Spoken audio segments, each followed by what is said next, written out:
Di sela-sela BIMTEK pelaksanaan pendataan PMKS dan PSKS di Denpasar, Kepala Dinas Sosial dan Tenaga Kerja Kota Denpasar IGA Rai Anom Suradi mengatakan, banyak masalah sosial terjadi sebagai ekses dari Denpasar sebagai kota urban.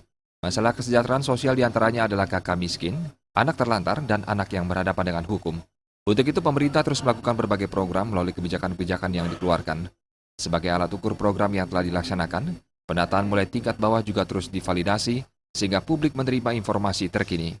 Pendataan kakak miskin salah satunya terus dilakukan hingga tingkat dusun dan desa.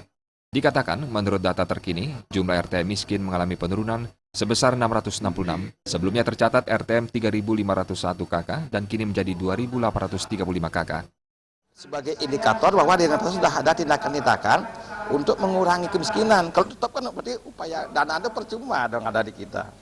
Awas, setelah kami ikut dana sosial ikut menangani, ternyata kemiskinan itu sudah menurun kakaknya dari 666 kakak dari penurunan dari 350 tapi menjadi 2835. Untuk itu pendataan penyandang masalah kesejahteraan sosial PMKS terus dilakukan pemerintah Kota Denpasar mulai dari tingkat bawah.